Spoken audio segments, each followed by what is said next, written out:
அன்னபூர்ணி வந்து பார்த்தீங்கன்னா, சிந்துக்கிட்ட வந்து சொல்லிட்டுருக்காங்க. இது மாரி ஸ்னேகா அடிக்கடிக்க வந்து உன்ன வந்து இது மாரி பண்றது எனக்கு வந்து கொஞ்சம் கூட பிடிக்கவே இல்லம்மா. எனக்கு கஷ்டமா இருக்கு அப்படின்றாங்க. ஆனா வந்து சிந்து மனசுல நெனைக்கிறாங்க, உண்மை தெரிய வந்தா நான் எப்படி வந்து உங்க முகத்துல முழிப்பேன்னு சொல்லிட்டு. ஒரு பக்கம் மகாலட்சுமி வந்து ஒரு நாள் உண்மை தெரிய தான் போது.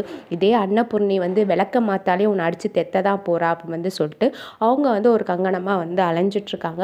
இன்னொரு பக்கம் வந்து பார்த்தீங்கன்னா, நம்ம ஆறுமுகம், பைரவியும் காமிக்கிறாங்க. ஆறுமுகம் வந்து பார்த்தீங்கன்னா, விளையாட்டா வந்து இது மாரி வந்து திருச்சி மாநாட்டுக்கு போலாம். இது மாரி பைரவி தான் வரேன்னு சொன்னா அப்படின்னு சொல்லிட்டு அன்னபூர்ணி கிட்ட வந்து சொல்லியிருப்பாங்க. லாஸ்ட்டா வந்து பார்த்தீங்கன்னா, நம்ம பைரவிக்கு வந்து தெரிய வருது. இது எல்லாமே ஆறுமுகத்தோட வேலை தான் சொல்லிட்டு, சும்மா அவங்கள வந்து பார்த்தீங்கன்னா, விளையாட்டா அடிச்சுட்ருக்காங்க.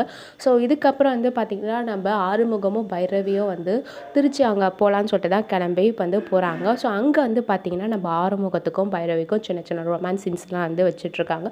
ஸோ அத நம்ம வெயிட் பண்ணி வந்து பார்க்கலாம். இதெல்லாம் ஒரு பக்கம் இருக்க. இன்னொரு பக்கம் வந்து பார்த்தீங்கன்னா, நம்ம சிவா வந்து எக்யூப்மெண்ட்லாம் வாங்கி ஏமாந்து போனா அந்த துருவ வந்து பார்த்துடுறாங்க. பார்த்து புடிச்சு, "ஏன்டா இப்படிலாம் பண்ண?" அப்படின்னு வந்து கேட்கும்போது, இதுக்கெல்லாம் பின்னாடி வந்து நம்ம ஸ்னேகா தான் இருக்கிறது வந்து தெரிய வந்திருக்கு.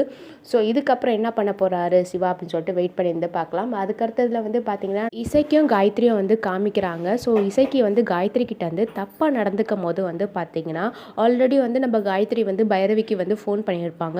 ஸோ பைரவி வந்து ஏன் வந்து காயத்ரி நம்மளுக்கு ஃபோன் பண்ணா சொல்லிட்டு சுதாரிச்சுக்கிட்டு வந்து பார்த்தீங்கன்னா, சஞ்சய் மூலமா ஹெல்ப் கேட்டு வந்து அந்த லொக்கேஷன் வந்து கண்டுபிடிச்சி, நம்ம காயத்ரி இருக்கிற அந்த இடத்துக்கே வந்து போயிடுறாங்க. நல்ல வேளை வந்து பார்த்தீங்கன்னா, நம்ம இசைக்கும் காயத்ரிக்கும் எந்த ஒரு தப்பும் வந்து நடக்கவே இல்ல. ஸோ அத வந்து தடுத்துடுறாங்க. இசைக்கு வந்து அப்படியே வந்து பார்த்தீங்கன்னா, பல்ட்டி அடிச்சிடுறாங்க. இது மாரி வந்து அவ ரொம்ப மயக்கமா இருக்கு. நானால தான் வந்து அவள வந்து ரெஸ்ட் எடுக்க வச்சிருக்கேன் அப்படின்னு வந்து சொல்லிட்டு நம்ம பைரவி கிட்ட வந்து சொல்லிடுறாங்க.